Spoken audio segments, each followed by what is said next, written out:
আচ্ছা বলেন, আমরা বলেছিলাম যে যদি গণভোটে হা হয় তাহলে কি হবে? কোন জায়গায় ওনারা মানে না দেখেন, যদি গণভোটে হা হয় তাহলে বাংলাদেশের সংসদের দুইটা কাজ হবে। একটা কাজ হবে এখন যেটা করতেছে এই কাজ, বাজেট পাশ করবে, বিতর্ক করবে, আইন পাশ করবে, এটা একটা কাজ। আর আরেকটা কাজ কি হবে? আরেকটা কাজ হবে একটা সংবিধান সংস্কার পরিষদ গঠিত হবে, যে পরিষদের দায়িত্ব হবে 180 দিনের ভিতরে এই যে জুলাই সনদে অন্তর্ভুক্ত বিষয়গুলো তারা পাশ করবে।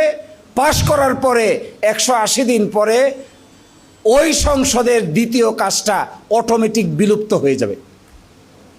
আপনারা দেখেন নাই, আমাদের চোখের সামনে মাকড়সা তার বাচ্চা জন্ম দেয়, কিন্তু মাকড়সা কি বেঁচে থাকে? কাকড়া কাকড়া বাচ্চা জন্ম দেয়, কাকড়া কি বেঁচে থাকে? কাকড়া তো মৃত্যুবরণ করে। আমরা বলেছিলাম সংসদের দুইটা ক্যারেক্টার হবে, একটা ক্যারেক্টারের নাম হবে সংবিধান সংস্কার পরিষদ, এটা 180 দিন পর্যন্ত জীবিত থাকবে। 180 দিনের ভিতরে এখানে যা আছে এইটা এখানে ঢুকে যাবে,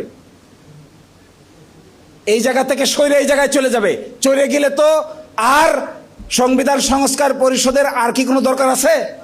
তাহলে শেষ, এটার মৃত হয়ে গেল। মৃত হয়ে গিয়ে এখন সালাউদ্দিন আইয়ুবীরা যেভাবে সংসদ চলতেছে এইভাবে সংসদ চলবে। এই সংসদের দুটো ভাগ হয়ে যাবে, ফেটে যাবে। এই পার্লামেন্টটা ফেটে দু ভাগ হয়ে যাবে। একটা ভাগের নাম হবে উচ্চকক্ষ, আর একটা ভাগের নাম হবে নিম্নকক্ষ। এই পরিবর্তন যদি এই দেশে আনা যেত, আমি আপনাদেরকে বলতে পারি যে ছাত্ররা জীবন দিয়েছে, বাংলাদেশের মানুষ যেটা চায় তার 100% বাস্তবায়ন করা সম্ভব হতো। কিন্তু এই কাজটা করতে দিচ্ছে না কেন তা আমার মাথায় ধরে না এখনো। আরও আশ্চর্যজনক,